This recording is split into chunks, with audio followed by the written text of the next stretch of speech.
अस्सलाम वालेकुम स्टूडेंट्स, कैसे हैं आप सब? ठीक हैं। अच्छा, आज हमने ऑक्सफोर्ड न्यू काउंटडाउन क्लास 6 का चैप्टर नंबर 11 करना है। चैप्टर का नाम मेरे पास ट्रायंगल्स है। एक्सरसाइज 11 भी मेरे पास आ गया। क्वेश्चन नंबर 1 मेरे पास है, state whether the following are true और फॉल्स। ठीक है। पार्ट फर्स्ट मेरे पास आ गया, a right triangle can also be isosceles triangle. क्या एक राइट ट्राइंगल आइसोसेलेस ट्राइंगल भी हो सकती है? ठीक है, तो सबसे पहले हम राइट ट्राइंगल को अपने जहन में ले आते हैं कि एक राइट ट्राइंगल होती कैसे है। ठीक है, एक राइट ट्राइंगल मैंने यहाँ पर बना ली है छोटी सी, इसको हम यहाँ पर दे देते हैं 90 डिग्रीज का नाम, क्योंकि राइट ट्राइंगल में हमारे पास एक एंगल होता है जिसको हम 90 डिग्रीज का नाम देते हैं। ठीक है, तो क्या ये राइट ट्राइंगल मेरे पास आइसोसेलेस ट्राइंगल हो सकती है? सबसे पहले ये इस बात समझ लेते हैं कि आइसोसेलेस ट्राइंगल होती क्या है। आइसोसेलेस ट्राइंगल की कोई सी दो साइड्स जो हैं वो इक्वल होती हैं। तो राइट ट्राइंगल में भी ऐसे पॉसिबल हो सकता है कि यहाँ पर ये जो दो साइड्स हैं वो मेरी इक्वल हों। तो मेरा ये जो फर्स्ट पार्ट है ये ट्रू हो गया। ठीक है, तो अब सेकेंड पार्ट पर आ जाते हैं। A scalene triangle is always an acute angle triangle. क्या एक सेक्लीन ट्राइंगल जो है वो एक्यूट एंगल ट्राइंगल हो सकती है? सबसे पहले हम अपने माइंड में एक सेक्लीन ट्राइंगल ले लेते हैं। कुछ इस तरह की होती है, इसके हमारे पास जो एंगल्स हैं वो इस तरह के, हमारे पास ये जो फर्स्ट एंगल है ये हमारे पास ग्रेटर देन 90 डिग्रीज होता है, क्योंकि 90 डिग्री मैंने आपको बता दिया बिल्कुल स्ट्रेट एंगल होता है। तो सेक्लीन ट्राइंगल में हमारे पास जो एक एंगल है जो इसका यहाँ पर बनता है वो 90 डिग्री से ग्रेटर होता है। तो उसने हमें कहा है कि सेक्लीन ट्राइंगल हमेशा एक्यूट एंगल ट्राइंगल होती है। नहीं जी, एक्यूट एंगल ट्राइंगल वो होती है जिसका एंगल यहाँ पर ये जो एंगल बन रहा है वो लेस देन 90 डिग्री हो, तो वो हमारी एक्यूट एंगल ट्राइंगल होती है। लेकिन नहीं, कि यहाँ पर अगर हम सेक्लीन ट्राइंगल को देखें तो इसका जो ये वाला एंगल है ये 90 डिग्री से ग्रेटर है, ग्रेटर देन 90 डिग्री। 90 डिग्री नहीं है, ग्रेटर देन 90 डिग्री है, तो हम इसको फॉल्स कर देते हैं। ठीक है, थर्ड पार्ट पर आ जाते हैं। An isosceles triangle can also be an obtuse angle triangle. क्या isosceles triangle obtuse angle triangle भी हो सकती है? सबसे पहले आइसोसेलेस ट्राइंगल हम यहाँ पर बना लेते हैं। आइसोसेलेस ट्राइंगल होती है जिसकी दो साइड्स, कोई सी दो साइड्स इक्वल होती हैं, वो आइसोसेलेस ट्राइंगल होती है। तो हमने उसने पूछा है कि isosceles triangle can also be an obtused angle triangle. क्या ऐसी पॉसिबिलिटी है कि यहाँ पर इसका एक एंगल जो है वो 90 डिग्री से ज़्यादा हो? बिल्कुल हो सकता है। इसकी अगर हम शेप दूसरी ले लेते हैं तो उसमें ये भी पॉसिबिलिटी है कि यहाँ से 90 डिग्री से वो शेप ज़्यादा हो, यानी वो एंगल 90 डिग्री से ग्रेटर हो, लेकिन लाजमी नहीं है कि उसके ऊपर 90 डिग्री का ही एंगल बने, क्योंकि आइसोसेलेस ट्राइंगल की कोई सी हमने दो साइड्स इक्वल लेनी है। तो ऐसी पॉसिबिलिटी भी हो सकती है कि यहाँ पर ये दोनों साइड्स जो हैं वो इक्वल आ रही हों। तो उसने हमसे पूछा है कि आइसोसेलेस ट्राइंगल जो है वो ऑब्ट्यूज एंगल ट्राइंगल हो सकती है? बिल्कुल जी, ऑब्ट्यूज एंगल ट्राइंगल हो सकती है। उसका कोई सा भी एक एंगल जो है वो हम ग्रेटर देन 90 डिग्री कर सकते हैं। आइसोसेलेस ट्राइंगल का कर सकते हैं ना, क्योंकि कोई सी दो साइड्स हमने इक्वल करनी है, लेकिन एंगल का हमें कोई वो नहीं है कि हमने 90 डिग्री ही लेना है। ठीक है, एंगल का इसमें कोई इशू नहीं है, ये 90 डिग्री से ज़्यादा भी हो सकता है। तो ये हमारे पास ये फॉल ट्रू हो जाएगा। और फोर्थ पार्ट पर आ जाते हैं, the exterior angle of an equilateral triangle are not all equal. अगर हम एक इक्विलेटरल ट्राइंगल यहाँ पर मैं आपको ड्रॉ करके दिखाती हूँ। अगर हम एक इक्विलेटरल ट्राइंगल ले लेते हैं जिसकी चारों साइड्स भी इक्वल होती हैं और उसके तीनों एंगल्स भी सेम होते हैं, लाजमी नहीं है कि ये 90 डिग्री के इक्वल हो, क्योंकि तीनों एंगल्स को अगर हम ऐड करें तो 180 डिग्री के इक्वल आना चाहिए।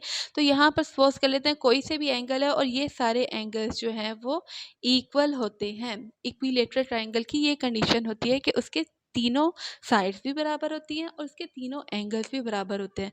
उसने हमें कहा है कि एक्सटीरियर एंगल, अब एक्सटीरियर एंगल हम इस तरह करके अगर ड्रॉ करें तो ये हमारे पास एक्सटीरियर एंगल बन जाता है। एक्सटीरियर मतलब बाहर के जो एंगल होते हैं, इंटीरियर मतलब अंदर के एंगल्स। एक्सटीरियर एंगल्स उसने हमसे कहा है कि exterior angle of an equilateral triangle are not all equal.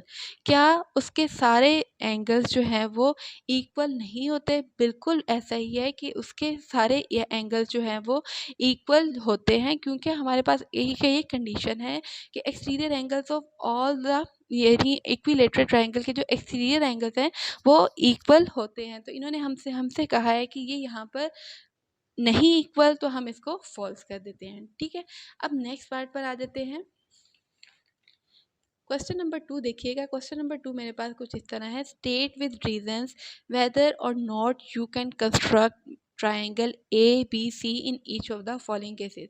हमें यहाँ पर 3 एंगल्स दिए हुए हैं और हमने बताना है कि हम या तो ट्राइंगल ए बी सी को कंस्ट्रक्ट कर सकते हैं या हम नहीं कर सकते। वेदर और नॉट का मतलब है या तो हम उसको कंस्ट्रक्ट कर सकते हैं या हम कंस्ट्रक्ट नहीं कर सकते। यहाँ पर 3 एंगल्स हमारे पास कौन कौन से हैं, 45 डिग्री है, 60 डिग्री है और 70 डिग्री है। अब हमें पता है कि तीनों एंगल्स को अगर हम प्लस कर दें तो वो हमारे पास किसके इक्वल होता है, 180 डिग्री के इक्वल होता है। तो हमने चेक कर लेना है क्या ये जो एंगल इसने दिए हुए हैं इन तीनों को हम प्लस करें तो वो 180 के इक्वल है या नहीं है।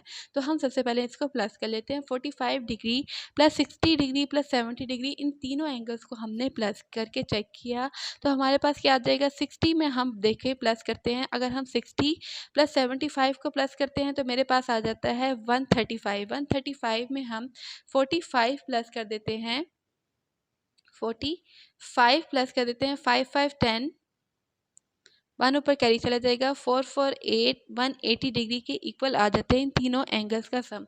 तो हमारे पास जो है सम ऑफ एंगल्स 180 डिग्री के इक्वल आ रहा है। तो जब भी हमारे सम ऑफ एंगल्स 180 डिग्री के इक्वल आ रहे हो तो हमने ये बात सोच लेनी है कि हमारी जो ट्राइंगल है वो कंस्ट्रक्ट हो सकती है। हमने यहाँ पर रीज़न दे देनी है क्योंकि हमने उसने कहा था स्टेट विद रीज़न, तो हमने यहाँ रीज़न क्या देनी है कि triangle A B C is possible because of interior angle is 180, क्योंकि सम ऑफ इंटीरियर एंगल्स यहाँ पर सम भी है because sum of interior angles हमारे पास किसके इक्वल है, 180 डिग्रीज के इक्वल है। ठीक है, अब नेक्स्ट पार्ट पर आ जाते हैं। नेक्स्ट पार्ट में हमारे पास यहाँ पर 3 एंगल्स दिए हुए हैं। अब इन तीनों एंगल्स को हमने इसी तरह फर्स्ट पार्ट की तरह प्लस करके देखना है क्या वो 180 के डिग्रीज के इक्वल हैं या नहीं है। अब इन तीनों को हमने प्लस किया तो मेरे पास जो है वो 190 डिग्रीज आ रहा था, तो 180 के इक्वल तो है नहीं, तो हम इसको कह देंगे is not equal to 180 degree. और triangle A B C is not possible, क्यों पॉसिबल नहीं है, because sum of interior angles is not equal, क्योंकि जो अंदर वाले एंगल्स हैं उन सब को हम प्लस करें तो वो नहीं इक्वल या not equal to 180 degree. 180 degree आप लोगों ने लाजमी लिखना है। अच्छा, मैंने नेक्स्ट पेज पर भी लिखा हुआ है। ठीक है, तो अब हम थर्ड पार्ट पर आ जाते हैं। थर्ड पार्ट हमारे पास कुछ इस तरह है, measure angle A is equal to 90 degree, measure angle B is equal to 90 degree. अब यहाँ पर 2 एंगल दिए हुए हैं, तो ट्राइंगल में तो 3 एंगल होते हैं, हम थर्ड एंगल फाइंड आउट कर लेते हैं अपनी इस कंडीशन से। Measure angle A plus measure angle B plus measure angle C हमें पता है 180 डिग्री के इक्वल होता है। मैयर एंगल ए की जगह हमने लगा दिया 90 डिग्री, मैयर एंगल बी की जगह लगा दिया अगेन 90 डिग्री। अब यहाँ पे हमें 2 एंगल्स दिए हुए हैं, हम क्या कर देंगे, इन दोनों एंगल्स को प्लस कर देंगे और अपना थर्ड एंगल निकाल लेते हैं। ठीक है, तो हमारे पास क्या आ जाएगा, मैयर एंगल ए की जगह लगा दिया 90 डिग्री, मैयर एंगल बी की जगह भी लगा दिया 90 degree, plus measure angle C हमें दिया हुआ था तो हमने इसको एज इट इज़ लिख लिया, इज इक्वल टू 180 डिग्री आ गया। ठीक है, अब 90 डिग्री में हम 90 डिग्री प्लस करते हैं तो मेरे पास आ जाता है 180 डिग्री। अब हमने क्या करना है, measure angle C is equal to 180 degree, यहाँ पर लेफ्ट साइड पर पॉजिटिव था, राइट साइड पे गया तो माइनस हो गया, माइनस 180 डिग्री। 180 में से हम 180 माइनस करें तो आ जाता है 0 डिग्री। अब हमने क्या कर देना, अब यहाँ पर हमारे पास थर्ड एंगल 0 डिग्री आ गया, तो नहीं जी, हमें कोई ना कोई तीसरा एंगल लेना होता है। 0 डिग्री तो हमारा कोई भी एंगल पॉसिबल नहीं हो सकता। तो हमने यहाँ पर स्टेटमेंट क्या लिखनी है, triangle A B C is not possible because measure angle C is equal to 0, क्योंकि यहाँ पर थर्ड एंगल जो है वो 0 आ रहा है, तो हम triangle A B C draw नहीं कर सकते। अगर बिलफर्ज हम ड्रॉ करते भी हैं तो ए पर देखिए हमने बना लिया, यहाँ पर हमने बना लिया 90 डिग्री का एंगल। ठीक है, और बी पर भी अगेन हमने बना लिया 90 डिग्री का एंगल। ठीक है, तो यहाँ से तो अब देखें तो कोई शेप तो आ ही नहीं रही है, और अगर हम यहाँ पर सी में कोई एंगल नहीं लेते, अगर बिलफर्ज यहाँ पर एक और एंगल भी आ जाता है 90 डिग्री का, तो तब भी ये ट्राइंगल नहीं बनती है, ये रेक्टेंगल बन जाती है। ठीक है, अब फोर्थ पार्ट पर आ जाते हैं। फोर्थ पार्ट हमारे पास है, measure angle B is equal to 120 degree, measure angle C is less than 60 degree. ये लेस देन का साइन होता है, इसको आपने एंगल नहीं लेना। ठीक है, तो हमने यहाँ पर दिया हुआ है कि एक हमारे पास एंगल 120 120 डिग्री है और दूसरा एंगल हमारे पास 60 डिग्री है, तो क्या हम ट्रायंगल बना सकते हैं? बिल्कुल बना सकते हैं। इसकी मैं कंडीशन भी आपको बताती हूँ। ट्रायंगल हमने सबसे पहले लिखना है, triangle ABC is possible because the sum of interior angles is 180 degree. ऐसा कैसे हो सकता है? अगर हमारे पास मेजर एंगल B 120 डिग्री है और मेजर एंगल C हमारे पास क्या है, 60 डिग्री है। लेस देन 60 डिग्री का मतलब ये हो गया कि यहाँ पर या तो हम इसको 40 ले लेते हैं और दूसरा एंगल भी हमारे पास 40 डिग्री हो, और 120 में हम इन दोनों एंगल्स को अगर हम प्लस कर देते हैं तो या अगर हम एक एंगल ले लेते हैं 45 डिग्री और दूसरा एंगल भी हम 45 डिग्री या 60 डिग्री से कोई सा भी एंगल हम कम ले लेते हैं और इन तीनों एंगल्स को हम प्लस कर दें, तो मेरे पास जो है वो 180 डिग्रीज के इक्वल आ जाता है। यानी तीनों एंगल्स को प्लस करने से 180 डिग्री आ जाएगा। ठीक है, तो यहाँ पर उसने हमें जो कंडीशन दी हुई थी, अब ये हम लोगों ने खुद फर्ज करना है कि कौन सा हमने ऐसा एंगल लेना है जिनको हम तीनों को प्लस करें तो हमारे पास 180 डिग्रीज आ जाए। तो यहाँ पर हम कंडीशन हमें दी भी थी कि measure angle C less than 60 degree है। कोई सा भी एंगल हो सकता है, 60 से छोटा एंगल लेना है, कोई सा भी हो सकता है, तो जो बाकी बचेगा वो हमारा मेजर एंगल A में चला जाएगा। ठीक है, तो हम ट्राइंगल ABC पॉसिबल है, क्यों? क्योंकि अंदर वाले जो एंगल्स हैं उनको हम प्लस करें तो 180 डिग्री के इक्वल आता है। ठीक है, अब क्वेश्चन नंबर 2 हमारा जो है वो इसका पार्ट 5 रह गया है। पार्ट 5 हमारे पास है, measure angle A is equal to 68 degrees, measure angle B is equal to 50 degrees, measure angle C is equal to 62 degree. सबसे पहले हमने चेक कर लेना क्या इन तीनों एंगल्स का सम 180 डिग्रीज के इक्वल आ रहा है या नहीं आ रहा।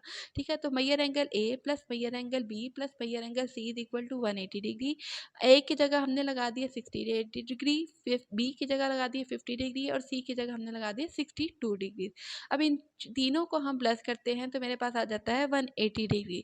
तो हम क्या कह देंगे, triangle ABC is possible because the sum of interior angles is 180 degree. Triangle जो है वो हमारे पास कंस्ट्रक्ट हो सकती है क्योंकि हमारे पास सम ऑफ इंटीरियर एंगल्स जो है वो 180 डिग्रीज के इक्वल है। ठीक है, अब क्वेश्चन नंबर 3 पर आ जाते हैं। ये अब आपने ड्रॉ नहीं करनी है, सिर्फ मैंने आपके समझाने के लिए बनाई है ताकि मैं इसको आप आराम से आपको समझा सकूं।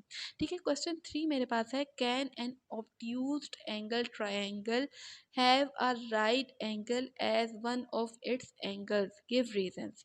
ठीक है, ऑब्ट्यूज एंगल ट्रायंगल कौन सी होती है, जिसका एक एंगल जो यहाँ पर बन रहा है वो हमारे पास ग्रेटर देन 90 डिग्री होगी, तो ये हमारे पास ऑब्ट्यूज एंगल ट्रायंगल होगी। ठीक है, 90 से बड़ा होना चाहिए, अगर स्ट्रेट है तो राइट एंगल ट्रायंगल है, अगर ये 90 से ग्रेटर है तो इस तरह की शेप में हमारे पास ट्रायंगल बन जाएगी। तो हम क्या कहते हैं, उसने हमें कहा है क्या इसका कोई एक एंगल जो है वो, can an obtuse angle triangle have a right angle as one of its angle, क्या इसमें एक ऐसा हम 90 डिग्री के इक्वल एंगल कर सकते हैं। अगर हम यहाँ पर 90 डिग्रीज के इक्वल कोई एंगल करते हैं तो नहीं जी, बिल्कुल भी नहीं, क्योंकि इन दोनों को प्लस करने से ही हमारे पास जो है वो बड़ा एंगल आ जाएगा। यानी यहाँ ग्रेटर देन 90 डिग्री, फर्स्ट यहाँ पर हमारे पास जो एंगल है 120 है, 120 में अगर हम यहाँ पर 90 डिग्री ले लेते हैं तो वो बहुत बड़ा हो जाएगा, तो ये पॉसिबल नहीं है। तो हम यहाँ पर रीज़न क्या लिखेंगे, no, because sum of angles of a triangle can not be greater than 180 degree, क्योंकि तीनों एंगल्स को हम प्लस करें तो वो 180 डिग्री के इक्वल होना चाहिए, उससे ज़्यादा नहीं होना चाहिए। क्योंकि अगर हम इस केस में 90 डिग्री एक एंगल ले लेते हैं, राइट एंगल, एक इसका कोई एक एंगल 90 डिग्री ले लेते हैं, तो हमारे पास जो सम ऑफ एंगल्स है वो ग्रेटर देन 180 डिग्री आ जाएगा। तो हम यहाँ पर यही रीज़न हमारी होगी कि sum of angles of a triangle can not be greater than 180 degree. ठीक है, अब फोर्थ पार्ट पर आ जाते हैं। फोर्थ पार्ट देखिएगा हमारे पास कुछ इस तरह है, इज इट नेसेसरी, क्या ये ज़रूरी है for the two angles of a right angle triangle to be acute, क्या ये नेसेसरी है, क्या ये ज़रूरी है कि दो एंगल जो है राइट एंगल ट्राइंगल के वो एक्यूट होने चाहिए। एक्यूट एंगल कौन से होते हैं, जो लेस देन 90 डिग्री होगा उसको हम एक्यूट कहेंगे। लेस देन 90 डिग्री का मतलब है हमारे पास एक्यूट एंगल ट्रायंगल, तो हमने रीज़न भी साथ देनी है। सबसे पहले हम एक अपनी राइट एंगल ट्रायंगल ड्रॉ कर लेते हैं। ये आपने ड्रॉ नहीं करनी, सिर्फ आपके समझाने के लिए मैंने आपको यहाँ पर बना के दी है। हमने एक राइट एंगल ट्रायंगल ड्रॉ कर ली, ABC आप कोई भी नाम दे सकते हैं। तो हम राइट एंगल ट्रायंगल का मतलब है इसका कोई एक एंगल जो है वो 90 डिग्री के इक्वल है। तो अब उसने कहा है क्या ये ज़रूरी होता है कि इसके जो दो एंगल्स हैं वो एक्यूट होने चाहिए। तो क्या हमारे पास बाकी दोनों एंगल्स एक्यूट हैं? बिल्कुल हमारे पास दोनों एंगल, अगर हम यहाँ से भी देखें, यहाँ से अगर हम इस एंगल को देखें तो ये हमारे पास 90 डिग्री से ये वाला एंगल भी कम है, और ये यहाँ से अगर हम देखें तो ये भी, अगर हम यहाँ पर अगर अपनी वो रखते हैं, कंपास रखते हैं या प्रोटेक्टर रखते हैं, तो यहाँ से हम चेक करें तो हमारा ये वाला एंगल भी 90 डिग्री से कम है। तो हम यहाँ पर रीज़न लिख देते हैं, yes because the sum of two angles should be 90 degrees, यानी दो एंगल्स का जो सम है वो हमारे पास 90 डिग्रीज होना चाहिए। So each of them will be acute, तो दोनों जो एंगल होंगे वो हमारे पास क्या हो जाएंगे, एक्यूट हो जाएंगे। ठीक है, अब क्वेश्चन नंबर 5 पर आ जाते हैं। क्वेश्चन नंबर 5 देखिएगा, मेरे पास कुछ इस तरह है, right the size of angles of an equilateral triangle and isosceles right angle triangle. ठीक है, हमने साइज बताना है कि इक्विलेटरल ट्राइंगल का क्या होता है और isosceles triangle right angle triangle का साइज क्या होने चाहिए। सबसे पहले हम पार्ट फर्स्ट ले लेते हैं, इक्विलेटरल ट्राइंगल को ले लेते हैं। इक्विलेटरल ट्राइंगल यहाँ पर मैंने आप लोगों के लिए ड्रॉ कर दिया है। ठीक है, इक्विलेटरल ट्राइंगल के तीनों एंगल्स भी इक्वल होते हैं और तीनों इसकी साइड्स भी इक्वल होती हैं। अगर यहाँ पर हम देख लेते हैं तो हमारे पास यहाँ पर तीनों एंगल्स हमारे पास अगर 60 60 60 तीनों एंगल्स अगर हों तो तभी 180 डिग्रीज के इक्वल आएगा। बिल्कुल तभी 180 डिग्रीज के इक्वल आएगा अगर तीनों एंगल्स हमारे पास 60 के इक्वल हों, क्योंकि सम ऑफ एंगल्स मेरे पास किसके इक्वल होता है, 180 डिग्रीज के इक्वल होता है। ठीक है, तो हम यहाँ पे लिख लेते हैं measure angle A plus measure angle B plus measure angle C is equal to 180 degree. एक एंगल हमारे पास अगर 60 डिग्रीज हो तभी तीनों को हम प्लस करें तो 180 डिग्रीज के इक्वल आएगा। तो हम दूसरा एंगल भी 60 डिग्रीज ले लेते हैं और तीसरा एंगल भी 60 डिग्रीज ले लेते हैं। अब इन तीनों को प्लस करने से 180 डिग्री आ रहा है, तो हमें पता लग गया कि इसका एक एंगल का जो साइज़ है वो हमारे पास क्या होगा, 60 डिग्री होगा। इसका कोई सा भी एक अगर हम एंगल पकड़ लें, जैसे मेजर एंगल ए पकड़ लें, तो वो हमारे पास क्या होगा, 60 डिग्रीज के इक्वल होगा। अब सेकंड पार्ट पर आ जाते हैं। सेकंड पार्ट मेरे पास है आइसोसेलेस राइट एंगल ट्रायंगल। इसका एक एंगल का साइज क्या होना चाहिए। हमें पता है आइसोसेलेस ट्रायंगल में दो साइड्स जो हैं वो इक्वल होती हैं, कोई सी भी दो साइड्स होंगी वो हमारे पास इक्वल होनी चाहिए। ठीक है, और राइट एंगल ट्राइंगल भी है तो यहाँ पर 90 डिग्री का एंगल भी बनता होना चाहिए। दो साइड्स इक्वल होना चाहिए और 90 डिग्री का एंगल बनता होना चाहिए। ठीक है, तो अब हम इसको वही कंडीशन से, सेम कंडीशन है ट्राइंगल की, measure angle A plus measure angle B plus measure angle C is equal to 180 degree. एक एंगल 90 डिग्री है, दूसरे बाकी दोनों एंगल्स हमने खुद पता लगाने हैं कि हम इन दोनों को कौन से एंगल यहाँ पर चूज़ करें कि हमारे पास जो है वो 180 डिग्रीज आ जाए। अगर हम 90 के साथ 45 को और 45 को प्लस करते हैं तो मेरे पास क्या आ जाएगा, 180 डिग्रीज आ जाएगा। बिल्कुल आ जाएगा, देखिए प्लस करते हैं। 45 में हमने 45 प्लस किया, 5 5 10 हो गया, 0 1 ऊपर कैरी चला गया, 4 प्लस 1 5 5 प्लस 4 9। अब 90 आ गया इन दोनों को प्लस करने से। अब 90 में हम 90 प्लस कर देते हैं तो मेरे पास क्या आ जाता है, 180 डिग्रीज आ जाता है। अब ये आप लोगों ने डिसाइड कर लेना है कि अगर एक एंगल 90 डिग्री है तो बाकी दोनों एंगल्स कौन से होंगे, 45 डिग्री का एंगल दूसरे होंगे, तो तभी इनका सम जो है वो 180 डिग्रीज के इक्वल आएगा। तो सम ऑफ एंगल या तो आप इस तरह लिख लें, ठीक है, अगर आपने इस तरह नहीं लिखना तो आप इसको इस तरह भी लिख सकते हैं, 90 डिग्रीज। एक एंगल हमारे पास 90 डिग्री होगा क्योंकि राइट एंगल ट्राइंगल है, दूसरा एंगल मेरे पास क्या होगा, 45 डिग्री होगा, और तीसरा एंगल मेरे पास अगेन 45 डिग्री होगा। तो these are the sum of angles of an isosceles right angle triangle. ठीक है, अब यही हमारे पास क्वेश्चन नंबर 1 से लेकर क्वेश्चन नंबर 5 थे। अब हमने इस वीडियो में क्वेश्चन नंबर 1 से लेके क्वेश्चन नंबर 5 तक कवर कर लिया है एक्सरसाइज 11B का। ठीक है, चलिए अपना बहुत सा ख्याल रखिएगा और दुआओं में याद रखिएगा। Stay connected and keep watching. Allah हाफिज़।